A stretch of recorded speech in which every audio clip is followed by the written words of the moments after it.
Do it, honey. End her. My stepmother's voice was calm, almost sweet, like she was telling Ethan to pass the salt at dinner. But Ethan's fists were not calm. They were brutal, pounding into my ribs, my jaw, my arms, as if every blow could erase me. I could taste iron hot and thick running from the corner of my mouth. My brother, my own blood, had me pinned against the floorboards of the living room where our father once read bedtime stories to me. The same floor that smelled of cedar oil and lemon polish when I was a girl now carried the sound of my bones cracking under his weight. And Claudia just sat there, watching, her manicured nails tapped against the armrest of my father's old recliner, her expression flat, bored, like this was just another chore to be done. Her command rang in my ears louder than Ethan's grunts, louder than my own screams, louder than the pounding in my skull. Do it, honey. End her. It was not a metaphor. She meant it. She wanted me gone. She wanted the last obstacle to disappear, all because of a house deed. I had known they hated me, but hate is different from violence. Hate can sit across a table dressed in polite smiles, handing you coffee without sugar. Violence is when your brother's hand closes around your throat and squeezes until the edges of your vision blur. Violence is when your stepmother calls you useless, unwanted, unstable, then leans back while her son carries out her sentence. Violence is when you realize that your father's house, the place he built with sweat dripping down his back on hot Springfield afternoons, has become the battlefield where blood replaces ink and bruises become signatures. I clawed at Ethan's arm, desperate for air. I tried to shout his name, tried to remind him we once played baseball together in the yard, that he once carried me on his shoulders during the county fair. But that Ethan was gone. Claudia had taken him piece by piece, and now he was nothing but her weapon. Stop! I choked, but my voice was swallowed by the thud of his fists. My head smacked against the wooden floor, and I thought for a moment that maybe this was it. Maybe this was how I left this world, with Claudia's perfume thick in the air and Ethan's rage breaking every part of me. And yet, in that blur of pain, flashes of memory cut through. My father sanding the porch rail. His voice telling me, Julia, integrity is what you do when no one is watching. His laughter when I burned the Sunday pancakes. His hand steadying mine when I signed my very first check to pay the utility bill after Mom died. He believed in me. He trusted me. He never once said I was nothing. Claudia was lying. Ethan was betraying. But my father's voice lived somewhere deeper than their cruelty. And in that moment, even as consciousness flickered like a failing bulb, I swore I would not let them take the house, not let them erase me from its walls. The papers were scattered across the table just a few feet away. Mortgage documents filled with lies, forged signatures, promises of unity twisted into chains. Claudia wanted my name gone from that deed. She wanted full control, and if I would not hand it over, she was willing to spill my blood across the very floorboards to secure it. That truth was more suffocating than Ethan's grip. Outside, I thought I heard a voice, faint at first, then louder, shouting. A neighbor, maybe. My body screamed for oxygen, for freedom, but all I had were tears and the faint taste of lemon oil still clinging to the wood beneath me. Do it, honey. End her. Claudia's voice was ice, and Ethan obeyed. His fist rose again, shadowing my face, and in that frozen instant between breath and blackout, I asked myself a question I never thought I would. If I die here, does anyone know the truth? Does anyone know that I belong to this house, that my father wanted me to stay, that I paid bills and taxes while they schemed behind polished smiles? Or will they tell everyone I was unstable, that I was dramatic, that I broke myself? The blow landed, darkness rushed in, and the last thing I saw before the world dissolved was Claudia's satisfied smile, as though she had already buried me. But I was not gone. Not yet. And if I survived this night, I swore to make every word she uttered haunt her until her final breath. Springfield in summer smelled of cut grass and engine oil, and as I lay in that hospital bed hours later, I could still taste the house in my mouth, the cedar polish, the lemon oil, the sweat of every memory etched into those walls.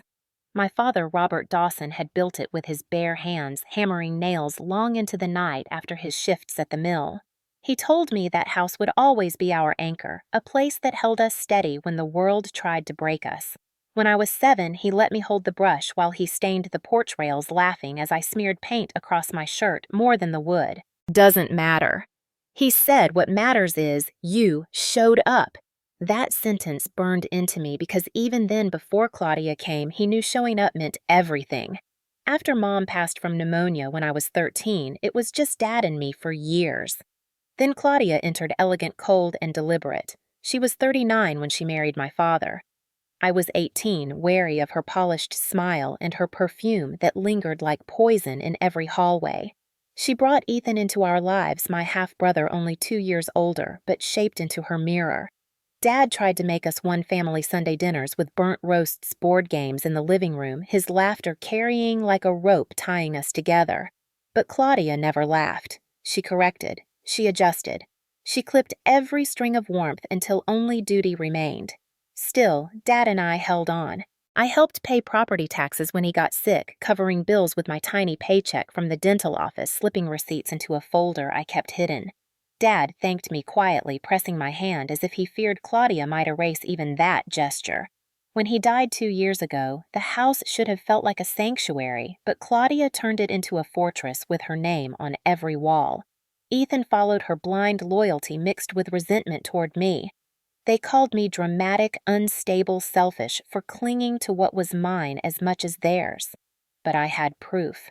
I had that folder buried under unpaid invoices, a manila guardian of every sacrifice I made. Each document, each utility slip was my claim not just to the house, but to my father's trust. And yet each time Claudia looked at me across the dining table, I felt like a trespasser in my own home. At Dad's funeral, she orchestrated everything. The flowers, the music, the eulogies. My name was missing from the program.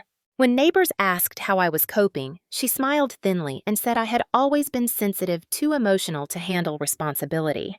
I stood near the casket with tears pressing against my ribs, wanting to scream that I had been the one who drove Dad to chemo, that I had been the one who cooked him oatmeal when he could no longer swallow steak. But Claudia's grip on Ethan and on the narrative was iron. She erased me from photos, from stories, from memory. That erasure was worse than grief. And now, in the hospital with bruises mapping my skin, I realized the pattern had started long before tonight. Claudia never wanted me as part of the family. She wanted the house, the symbol of my father's legacy, under her control. Ethan was just her muscle. For months, she had spread whispers at church and at family gatherings, telling people I was unstable, that I imagined slights, that grief had broken me. Even the neighbors started looking at me with tilted heads, pity disguising suspicion. And then came the email from Ethan's subject line, "Family meeting urgent." Not a hello, not a, "How have you been?" just a demand. Meet at the house. Tuesday, 5 p.m. He said Vera and I will explain. No warmth, no brotherhood. Just business. I knew what it was about. The deed. The house. And still, I told myself it was only a conversation, maybe a chance to remind them of my contributions. Maybe to remind Ethan of the times Dad carried both of us through storms. I tucked the folder into my bag and drove toward the house that once smelled of Sunday pancakes and freshly mown grass. Standing on the porch that evening, I inhaled cedar dust, lemon oil, and ghosts. My father's presence lingered in every board, every creak. But so did Claudia's shadow, sharp and suffocating. When I knocked, Ethan was pacing Claudia at the table where Dad carved his initials years ago. A stranger in a suit sat with them, cold eyes, a notary seal ready. 3 cups of coffee. None for me. Claudia gestured to the only empty chair with syrup that had turned bitter long ago. I sat, but I knew. This was not family. This was war over memory and blood, and I was their target. The stranger in the suit cleared his throat and introduced himself as a legal advisor, though his tie looked more like a leash than an accessory, and his eyes never really met mine. Claudia slid a folder across the table as casually as she once passed me a bowl of salad at Thanksgiving, except this time the contents were poison. She said the house was under financial strain, that we needed to refinance, and that my signature was required. I stared at the papers thick embossed with an official seal, and at the bottom in faint ink sat my father's name. But the tilt was wrong, the loops uneven. I had watched him sign countless birthday cards, insurance checks, even notes for the school nurse when I was sick, and this was not his hand. My stomach twisted. "Did Dad sign this before he passed?" I asked, my voice breaking on the word Dad. Claudia didn't blink. She said yes, he agreed to it. He was always about the family. Ethan rubbed his forehead and refused to meet my eyes. "Come on, Julia," he said. "You always overthink. This is for all of us." But I knew better. This was not for us. This was for them. I glanced down at my trembling hands in my lap the way my father once folded napkins when he was nervous. My pulse was hammering. I whispered, "I need time to think." Claudia's syrup turned to acid. "There is no time. If you don't sign today, we lose our chance." Her voice cracked like a whip. The notary looked at me with indifference, pen poised as if my compliance was inevitable. I pushed the folder back across the table, the chair scraping harsh against the wood as I stood. "I'm not signing anything today." Silence followed me out the door. Silence heavier than 1,000 words. I drove back to my rental apartment with the folder of receipts still in my bag, every slip of paper suddenly glowing like a shield. I knew then this was just the beginning.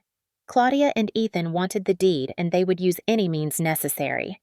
A week later came Dad's memorial, when Claudia and Ethan organized without me.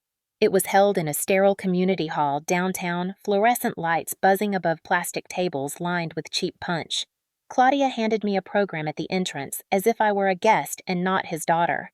My name was nowhere inside. The slideshow rolled on images of Ethan fishing with Dad, Claudia smiling beside him at Christmas, even his last hospital bed photo with their hands clasped to his. I was absent erased as if I had never existed. My throat went dry. During the open mic portion, I walked toward the front with a small story in my heart about the time Dad and I fixed the lawnmower and ended up covered in grease, but laughing until our sides hurt. I reached for the microphone. Claudia stepped in with a soft but firm hand, her voice cutting like glass. "Let's keep this about Dad," she said, taking the mic from me. The crowd murmured politely, unaware of the knife she had just driven into me. I returned to the back legs, shaking my heart, breaking in a way fists could never achieve. I felt invisible, an uninvited ghost, in a room filled with people who once ate at our table. That night, I sat in my tiny rented room, an old photo album in my lap. There I was at 7, curled on Dad's knee, looking up at him like he hung the moon. I pressed my fingers against his face in the photo and whispered, "You still see me, don't you?" I didn't cry, not yet. Instead, I pulled out the manila folder from my bag and laid out every receipt, every tax slip, every bill I paid when Dad was too sick. They were my truth, my armor. On top of them, I placed a yellowed sticky note in Mom's handwriting that read, "You are the quiet in this house. Never forget your steadiness." My mother's words collided with my father's lessons. Integrity, steadiness, not silence. I understood now. Claudia's plan was more than fraud. It was erasure, and Ethan was her weapon. They thought fear would break me, that isolation would silence me. But as I looked at those papers spread like a fragile shield across my bed, I knew I had to fight. I just didn't yet know how far they would go to make sure I lost. The days after the memorial slid into each other like gray clouds pressing against the horizon, heavy and suffocating. And I realized Claudia's campaign to erase me was not a moment, it was a method deliberate and constant. Phone calls to distant relatives went unanswered. Old friends, suddenly too busy to meet neighbors who once waved, now turned their eyes to their gardens as I walked by. Claudia's whispers had spread faster than wildfire. I was unstable, dramatic too fragile for responsibility, too bitter to let go of the past. The narrative was hers, crafted with precision, and I was cast as the villain in the very story where I had sacrificed the most. Ethan never called, never checked in. When I tried to text him, my messages remained unread. When I emailed, silence. It was as if the brother who once shared peanut butter sandwiches with me on the porch swing had been rewritten line by line until only Claudia's loyal enforcer remained. And yet, I still clung to fragments of hope that maybe he would remember the nights we sat up with Dad as he coughed, that maybe blood still meant something. That hope shattered when I saw the community bulletin. Claudia had arranged a neighborhood gathering in Dad's honor, celebrating the families who built Springfield. My name was missing again. The flyer listed Claudia and Ethan as the Dawson representatives. I stared at it on the library corkboard, my hands trembling, rage and sorrow mixing like acid in my chest. I went anyway because some foolish part of me believed presence itself might be enough to reclaim visibility. The hall smelled of baked beans and cheap coffee laughter echoing under bright fluorescent lights. At the entrance, a teenage volunteer handed me a badge that read, Julia Dayson, Volunteer Staff. My name misspelled, my role reduced to helper. Excuse me, I said softly. It's Dawson with a W and I'm not staff. The girl blinked, cheeks red, and scribbled over the mistake with a thick black marker. She handed it back with an apologetic smile. I pinned it on anyway, not because I accepted it, but because I needed to be seen, even in their flawed version of me. Claudia worked the room like a queen at court, her navy dress understated but expensive, her words polished. She spoke of legacy, of family, of protecting what our parents built. She invoked Ethan's devotion, his tireless work maintaining the home. She never once mentioned me. On the projection screen rolled images of Dad hammering the porch, Ethan digging in the yard, Claudia smiling beside him. My absence was louder than the applause. I stood near the back wall, forcing my breath steady. When small talk reached me, it was shallow. The weather, the mayor's traffic plan. No one asked how I was healing from Dad's death. No one acknowledged the bruise still faint on my jaw from Ethan's last shove during our so-called meeting. After the speeches, I slipped into the restroom and caught my reflection under harsh lights. The name badge on my chest read, Julia Dayson, black marker, smeared a patch job that felt like a metaphor. Wrong name, wrong place, wrong story. Tears threatened, but I swallowed them down. I would not give Claudia that satisfaction. As cleanup began, I stacked napkins, threw away cups in visible labor no one noticed. Claudia's laugh drifted as she charmed the mayor about zoning meetings. My fists clenched. Then a voice broke through small and high. Aunt Julia!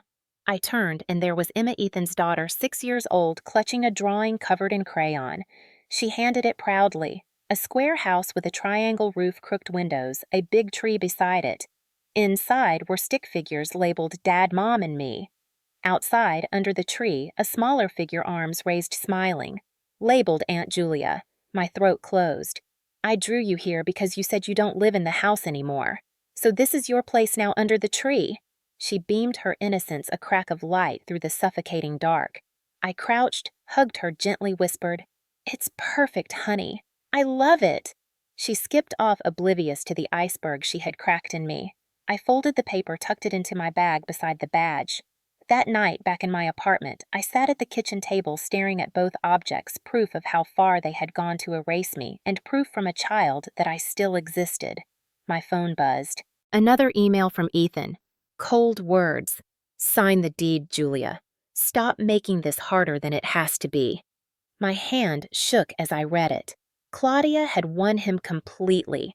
And yet, Emma's drawing sat on the table, whispering silently that even children see truth more clearly than adults poisoned by greed. In that moment, sorrow hardened into resolve. If they wanted me erased, I would fight louder, harder, and smarter. I would not vanish quietly. The message from Ethan was still burning in my inbox when another one arrived, shorter, sharper, like the strike of a blade. Come to the house tomorrow, 7 p.m., last chance. I stared at it, my pulse hammering, every instinct telling me to delete it, to walk away, to let the house rot under their hands. But another voice pushed louder, the one that sounded like my father telling me that integrity means staying even when no one else does. So I went. The evening air was heavy, the sky purple with the promise of a storm. The house loomed against the fading light, shutters rattling in the wind. I stood on the porch for a full minute, my hand on the doorknob. Every memory of laughter and Sunday dinners flickering against the knowledge of what waited inside. When I opened the door, the smell of lemon oil struck me too strong, like Claudia had doused the place in it, covering rot with polish. Ethan stood in the living room, his jaw tight, fists clenched. Claudia sat in Dad's old recliner, legs crossed, her voice smooth as silk. Do it, honey. End her. The words cut the air in half. Ethan moved before I could even speak. His hand shot out, slamming me against the wall, his fist burying into my ribs. Pain exploded through me. I gasped, tried to twist free, but his other fist crashed into my face, hot blood running down my lip. "Sign the papers," he growled between blows. Claudia's eyes gleamed with cold triumph. "It's just paper, Julia. Stop being difficult." My mind screamed. My body begged for air. I clawed at Ethan's arm, coughed, tried to form words. "Dad would never." Another blow silenced me. The floor rushed up as he threw me down, my head cracking against the boards. Spots of light burst across my vision. Claudia's perfume filled my lungs. "Do it, honey. End her," she repeated, her tone as casual as a lullaby. Ethan's knee pressed into my chest, weight crushing. His fists kept coming, each one erasing another piece of our childhood. I thought of the nights we built blanket forts in the living room, of the times Dad made us share chores so we would learn teamwork. All of it shattered under his rage. Outside, faint at first, came the sound of a voice, high and urgent. "Marvin!" My neighbor's shout pierced the chaos. "What's going on in there? Stop!" For a moment, Ethan hesitated, his fist hanging above me. Claudia's eyes flashed. "Finish it!" He slammed his fist down again, pain detonating across my skull. Darkness surged at the edges of my sight. Somewhere in that black fog, I heard the crash of a door, the echo of hurried footsteps, the metallic ring of a phone dialing. Marvin's voice shouted again, closer this time. "I've called 911. They're coming." Ethan froze, his breathing ragged. Claudia hissed, "We'll deal with this later. Let's go." She grabbed his arm, pulling him back. He wavered, sweat dripping his chest, heaving. Then, like a switch flipped, they bolted the screen door, banging against the frame as they fled into the night. I lay sprawled on the floor, blood pooling under my cheek, the mortgage papers scattered around me like leaves in a storm, unsigned and stained with crimson. My body was numb, but my hearing sharpened. Sirens wailed in the distance, growing louder. My chest rose in shallow jerks, each breath like fire. Marvin knelt beside me, his hands trembling but steady enough to press a cloth against my forehead. "Stay with me, Julia. They're on their way." His voice was desperate but kind, the first kindness I had felt in weeks. My lips moved, but no sound came out. I wanted to tell him everything about Claudia's lies, Ethan's betrayal, the forged signatures, the erasure of my existence. Instead, I coughed blood tears sliding silently down my temples. The room tilted, the ceiling spinning. The last thing I saw before slipping into unconsciousness was Marvin's terrified eyes, the red and blue lights of approaching rescue flashing through the window, and the mortgage papers still lying there untouched by my hand. When I woke, the first thing I felt was the weight of a blanket tucked too tightly around me, like straps holding me to the bed. The second was the throbbing in my wrist, each pulse a sharp reminder of Ethan's fists. The antiseptic smell of the hospital filled my nose sterile and cold. My lips were cracked, my throat dry, and when I tried to sit up, a nurse's gentle hand pressed me back. "You're safe now," she whispered, freckles scattered across her kind face, her voice firm but tender. Safe. The word echoed foreign because safety had never lasted in my life. Still, I let myself breathe. She explained a neighbor had called emergency services, that I was found with visible injuries, that the police were already involved. I closed my eyes, relief tangled with dread. Claudia and Ethan would not let this end here. When the nurse left, silence filled the room. For the first time in weeks, no one demanded my signature. My silence, my absence. The quiet was heavy, but it was mine. I reached for my bag at the bedside, the same one I had carried into that cursed house. Somehow, amid blood and chaos, it had stayed with me. My fingers trembled as I opened it. Inside was the manila folder edges bent, a dark stain spreading at one corner. My blood, maybe, but the contents remained. Receipts, tax slips, utility bills, every proof of my contribution. Beneath them, folded carefully, was an envelope yellowed with age. My heart stuttered as I pulled it free. The handwriting was unmistakable. My father's. The ink had smudged in places, but his words were clear. If you are reading this, Julia, then I am gone.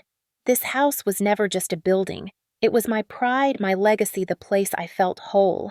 And you, Julia, were always the one who stayed. You paid bills you didn't owe, you carried weight that wasn't yours, you showed up when others did not. Don't let anyone take that from you. You deserve to be here. You deserve this home. Tears slid down my cheeks, quiet at first, then heavier, but not from despair. These were tears of recognition. My father saw me. Even in death, he had left proof that I belonged, that I mattered, that his house was mine, not because of paper, but because of presence. I pressed the letter to my chest, my ribs aching, but my resolve hardening. Claudia's lies could not erase his words. Ethan's fists could not crush them. I whispered aloud to the empty room. "You still see me, Dad." In that moment, the hospital faded, the pain dulled, and only the truth remained. When the nurse returned with water, I asked if she could call my friend Lorna to bring me a small box from my apartment closet. Hours later, Lorna arrived silent except for the squeeze of her hand around mine. She left the box on the bedside table and slipped away. Inside were trinkets from years past, a keychain from high school, a photo of Dad holding me at the county fair, and a worn Bible with a loose spine. Tucked between the pages was another folded note, the paper nearly tearing at the creases. My father's handwriting again. "Julia, if you find this, know that I trusted you most. Not because you were perfect, but because you stayed. This home is yours. Protect it. Don't let them erase you." My tears returned streaming into the hospital gown, but now they were steady, not broken. Every line of ink was a weapon against Claudia's fraud, every word a shield against Ethan's betrayal.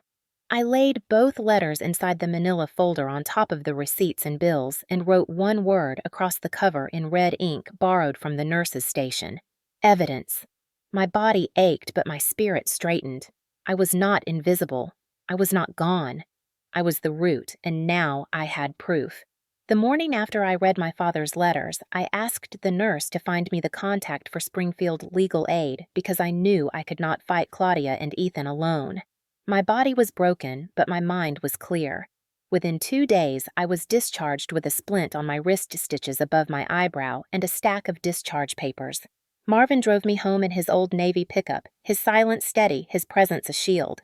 He handed me a paper bag with juice and a protein bar and told me simply, "You need strength." I nodded, clutching the manila folder on my lap like it was a life raft. Back in my small apartment, I opened my laptop and searched for legal help. That was when I found Ava Carter, a young attorney whose name appeared under Free Community Services. Her voice on the phone was firm, patient, and when I explained between shallow breaths that my stepmother and half-brother had beaten me for a forged mortgage deed, she did not laugh, did not doubt. She asked me to bring every piece of paper I had. 2 days later, I sat across from her in a red brick building that smelled of coffee and toner. Her hair was pulled into a tight bun, her eyes sharp but kind. She examined the forged documents first, tilting them toward the light. "How old were you when you first signed anything related to this deed?" she asked. 17, I whispered, just months before my birthday. Claudia said it was only a formality. Ava's brows lifted. "That alone may invalidate the transfer." "You were a minor. Add to that coercion and now physical assault. Julia, this is not enforceable." For a moment, my lungs forgot how to work. I had carried the shame of that signature for years, believing I had betrayed myself.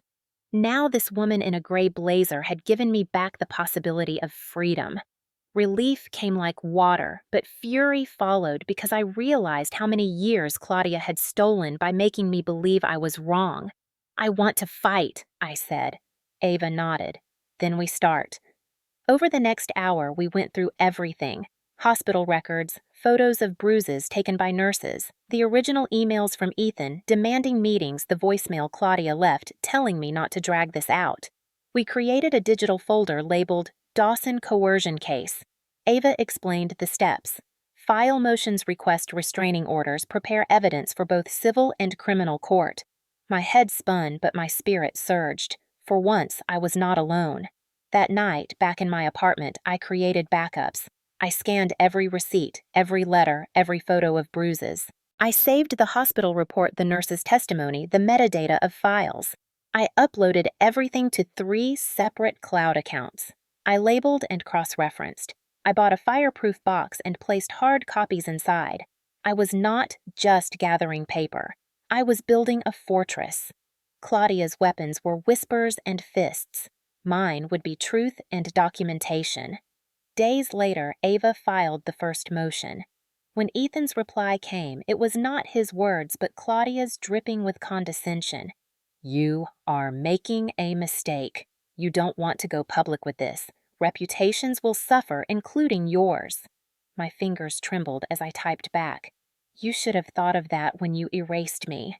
Delivered. Read. No answer. The silence told me she was rattled. Marvin visited, dropping off audio he had recorded weeks earlier from his back porch.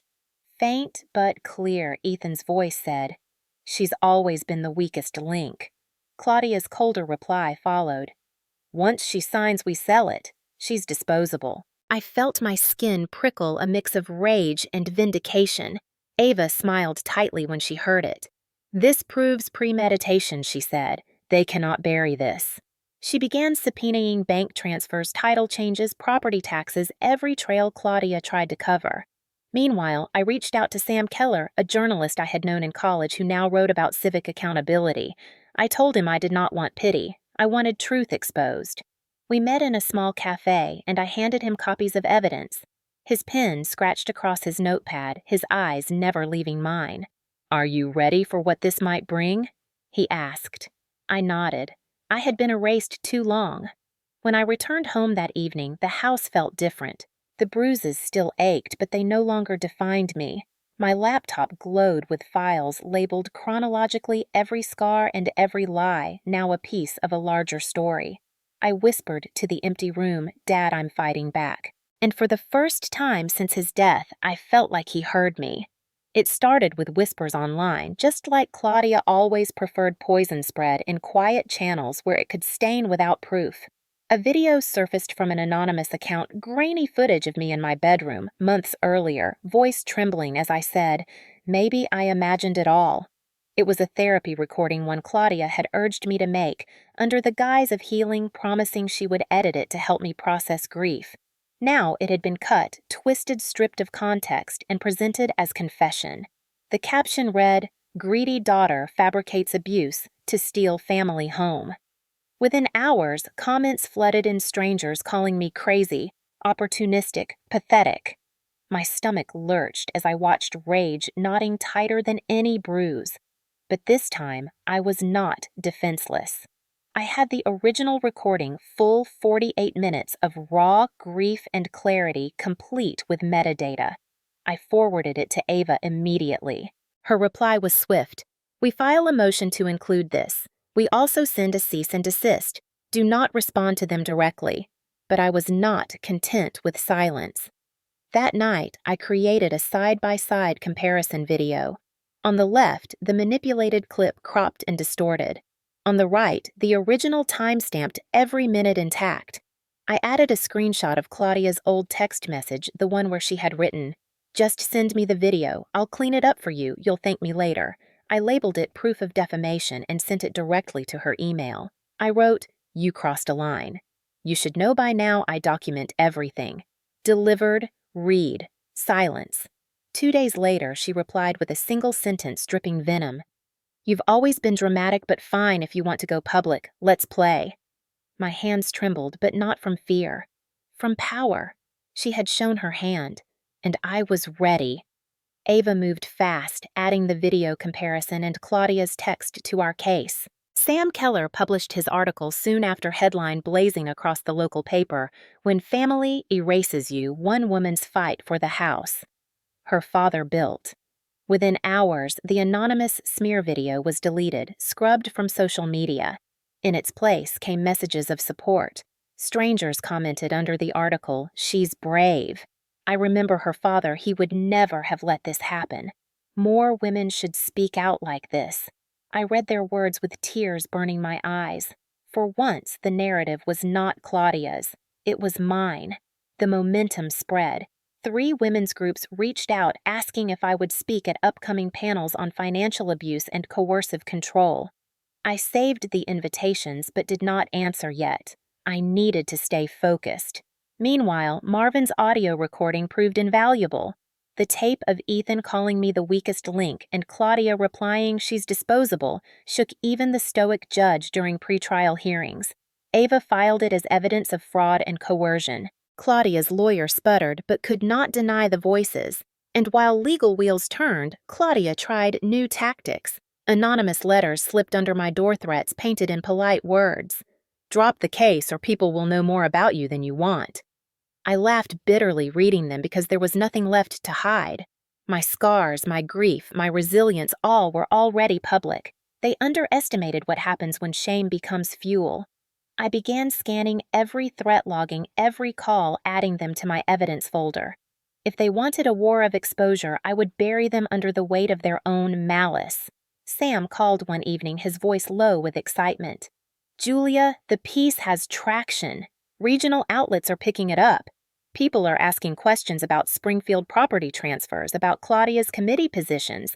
You lit a fuse." I closed my eyes, exhaling slowly.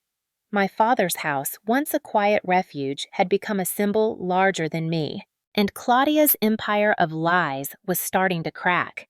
Days later, I attended a community fundraiser Claudia had promised to coordinate. She stood at the podium, navy dress, pressed voice carrying smooth lines about legacy and family. Photos projected behind her, carefully curated with me nowhere in sight. But this time, I did not stand at the back. I sat in the front row. Bruises faint but visible head high. When the crowd turned toward the slideshow, I held up a printed copy of my father's letter. Bold words, underlined Julia. "You were always the one who stayed." Gasps rippled. Claudia faltered mid-sentence, her mask slipping for a fraction of a second. That moment was mine. I was not invisible. I was undeniable. Public revenge is not shouting. It is existing so loudly that lies collapse under the weight of truth. As the fundraiser closed, Claudia avoided my eyes, her smile brittle, her steps hurried, and I knew finally that she was playing defense. The courthouse smelled of dust and cold marble, the kind of place where every sound echoed longer than it should, carrying the weight of judgment. I walked through the doors with Ava at my side, my wrist still stiff, a faint scar above my brow reminding me of Ethan's fists, a reminder I refused to hide with makeup. Marvin was already inside, sitting straight in the back row, his hands folded in his lap, a quiet sentinel who had given me back my life when he called the police. Sam Keller sat near the reporter's bench, his notepad-ready eyes steady, waiting for the story's climax. Ethan and Claudia were at the defense table. Ethan looked gaunt, his eyes darting, his leg bouncing nervously under the table. Claudia, by contrast, was composed as ever, her navy suit impeccable, her hair pulled into a tight knot, her jaw set in stone. She did not look at me, not once. The judge entered, we rose, we sat, and then it began. Ava's voice was calm, deliberate, layering fact over fact with the precision of a scalpel. She presented the forged mortgage documents, pointing out the inconsistencies in my father's signature. She detailed my age at the time of signing, still a minor, rendering any agreement unenforceable. She introduced the evidence of coercion emails from Ethan Claudia's voicemail, urging me not to drag this out, my medical records, photographs of bruises, testimony from nurses. Then came the defamation, the altered therapy video, the metadata comparison, the text message from Claudia offering to clean it up. Each piece was laid like a brick building a wall of truth so high that even Claudia's composure began to show cracks. Finally, Ava pressed play on Marvin's audio. The room went silent, except for the faint crackle of outdoor wind, then Ethan's voice, sharp and cruel. "She's always been the weakest link." Then Claudia's colder cutting. "Once she signs, we sell it. She's disposable." A murmur rippled through the gallery. I kept my eyes on Claudia. Her jaw tightened, her lips pressed together, but she did not flinch. The judge leaned forward. "Ms. Dawson," he asked, "is that your voice?" Claudia said nothing. "Ms. Dawson, answer the question." Still silence. The quiet rang louder than any denial could. Then it was the defense's turn. Claudia's attorney stood and painted me as unstable, fragile, prone to dramatics, a woman jealous of her stepmother's role in the family. He pointed to the video, insisted it proved I fabricated abuse for financial gain. He accused me of wanting sympathy, of resenting Claudia for managing family affairs after my father's death. I laughed softly, the sound startling the clerk, who glanced up in surprise. It wasn't bitterness. It was the absurdity of hearing lies said out loud in a place meant for truth. I didn't apologize. I didn't shrink. I let the laugh hang a reminder that their story no longer owned me. Ethan was called to the stand. He raised his right hand, his voice cracking on the oath. His eyes flicked toward me once, then dropped to the floor. The judge asked plainly, "When you confronted your sister at the house, did you lay hands on her?" Ethan shifted, sweat glistening on his forehead. I was overwhelmed. I didn't mean to hurt her. "But you did," the judge pressed. Ethan nodded slowly, his voice a whisper. "Yes, sir." "And did you hear Mrs. Claudia Dawson instruct you to end her as captured in the audio testimony?" Ethan's shoulders sagged. "Yes." The word was small, but it was everything. My breath caught not in pain, but in the release of years of silence. For once, he had said the truth. The judge recessed for an hour. Outside on the courthouse steps, people whispered, reporters scribbled, neighbors avoided Claudia's eyes. I sat on a bench, sipping bitter coffee, Ava beside me, her presence quiet but firm. When we returned, the air felt charged, ready for impact. The judge's voice was steady, deliberate. "In the matter of Dawson versus Dawson, this court finds the original mortgage agreement invalid as it was signed by a legal minor without guardian consent." He paused, the gallery holding its breath. "Furthermore, the court acknowledges evidence of coercion, defamation, and physical assault. Mr. Ethan Dawson is hereby sentenced to 1 year suspended 100 hours of community service and mandatory counseling. A restraining order of no less than 5 years will prevent contact with Ms. Julia Dawson." Ethan's face crumpled, shame and defeat etched deep. As for Mrs. Claudia Dawson, the judge continued, his eyes sharp. "This court finds her guilty of civil fraud and defamation. She is ordered to pay restitution, fined heavily, and barred from claiming ownership of the property in question. Effective immediately, the deed to the Dawson house shall be restored fully to Ms. Julia Dawson." The gavel struck once final and sharp, echoing through the chamber like thunder rolling across the plains. My body went still, not from shock, but from the strange stillness of victory, the silence after a storm. I didn't cry. Not when Ethan looked at me with eyes that begged for forgiveness he hadn't earned. Not when Claudia refused to glance my way, her mask cracking only in the twitch of her jaw. Not even when the clerk handed me the official document confirming the house was mine. Outside the courthouse, the sun was warm, soft against my face. Reporters clustered, microphones thrust forward, questions shouted. I walked past them, my steps steady, each one echoing louder than their words. A young woman touched my elbow gently. She couldn't have been more than 20. She pressed a small envelope into my hand. "Thank you," she whispered, "for showing me I'm not weak." I nodded, unable to speak, and kept walking. Inside the envelope later, I found a handwritten note. "My sister took everything from me too. Maybe now I can start fighting back." Justice had been served, but healing, I knew, would take its own time. For now, though, the house was mine again. Not because of paper, but because truth had finally been heard. A full month passed after the verdict, yet time did not smooth the edges of wounds or silence the echoes of Claudia's voice in my dreams. It simply gave me space, and in that space, I learned to breathe again. The house was mine now, legally and irrevocably, but when I walked up the porch steps that first morning, it felt both familiar and foreign, like meeting an old friend after years of silence. The boards creaked under my feet. The way they always had, the cedar still held its scent, and I placed my hand against the railing. Dad and I had sanded together when I was 13, hearing his voice in memory, reminding me that integrity means not cutting corners even when no one is watching. Inside, the rooms were quiet, emptied of Claudia's possessions, stripped of Ethan's shadow, and yet the air carried the weight of battles fought. Claudia had left in silence, her suitcase wheels echoing across the hardwood as she departed weeks earlier. Her back straight, her lips pressed thin. No words, no apologies. I had stood in the hallway and told her softly, "This was never yours," and she did not argue, she simply left. That memory lingered now as I opened boxes of my own photographs. Dad and I had kept books from my childhood shelf, the Bible, where his second letter had been hidden. I hung a single frame in the hallway, a photo of me at 6 barefoot on the porch swing, laughing at something Dad had said off camera. Beside it, I pinned a note I had found in his toolbox months before, his handwriting crooked but clear. "This house is yours, Tally." For the first time in years, I smiled without bitterness, a small smile that stretched through my chest. The healing did not come in a flood, but in ripples. I accepted an invitation from a local women's center to lead a writing workshop. On a rainy Tuesday evening, I stood in a room that smelled of wet jackets and coffee. 5 women of different ages sitting in folding chairs, their eyes carrying the same heaviness I had once carried. I read aloud a piece I had written titled, "When You Are Erased by Family."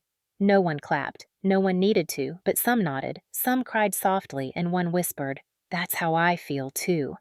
Afterward, a woman hugged me and said, "You didn't just survive. You made space for us." Her words rooted in me deeper than any court ruling. Healing was not only mine, it was shared. Back at the house, Marvin arrived one afternoon with a small lavender plant. "Your porch needs something real," he said. I placed it by the steps, its fragrance blending with cedar and old paint, a living testament to survival. Later that week, Emma came running up the porch, her small hands clutching a new drawing. She had drawn the house again, this time with 4 figures inside.